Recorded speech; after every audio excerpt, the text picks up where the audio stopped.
মালিকপক্ষের মতো আইপিএলে কারিগরি অর্থ ঢালে বাজিগররাও। এমনকি 2013 আইপিএলে ম্যাচ গড়াপেটার দায়ে কলঙ্কিত হয়েছিল সেবারের আসরও।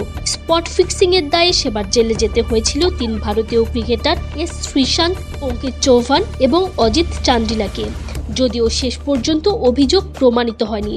সম্প্রতি নিজের ওপর স্পট ফিক্সিংয়ের অভিযোগ নিয়ে মুখ খুলেছেন অজিত। জানিয়েছেন জেলবন্দি থাকার সময় হারিয়েছিলেন ভাইকে, এমনকি শেষ করতে চেয়েছিলেন নিজেকেও।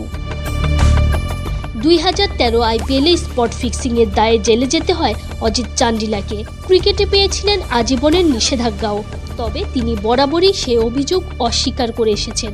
শেষ পর্যন্ত 2023 সালে ক্রিকেট থেকে আজীবনের নিষেধাজ্ঞাও তুলে নেওয়া হয় অজিতের ওপর থেকে। প্রায় 41 বছর বয়সে সম্প্রতি ক্রিকেটেও ফিরছেন তিনি, তবে নিজের জীবনের 11 বছর আগের সেই স্মৃতি ভুলে যেতে চান তিনি। সম্প্রতি এক পডকাস্টে অজিত জানান, যাই হয়ে থাক ওই সময়ের কথা মনে পড়লে খুবই কষ্ট হয়। গোটা বিশ্ব জানে যে কিছুই হয়নি। ওই ঘটনায় জড়িত থাকলে আজ আপনার সামনে বসে কথা বলতে পারতাম না। সম্প্রতি একটা লিগে খেলেছি, আমার ওপর আস্থা রাখার জন্য ওদের ধন্যবাদ। ওরা আমাকে জীবনে ফিরিয়ে এনেছে। 11 বছর পর ক্রিকেট খেলছি। আইপিএলের ওই সময়টা দুঃস্বপ্নের মতো, কখনোই মনে রাখতে চাই না।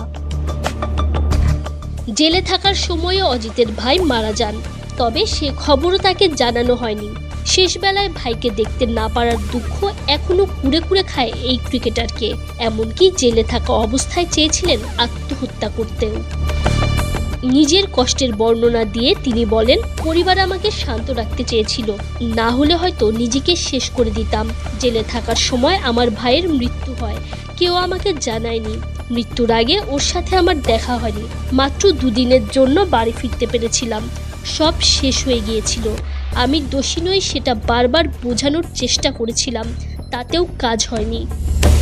ভারত জাতীয় দলের হয়ে কখনোই খেলা হয়নি অজিত চান্ডিলার।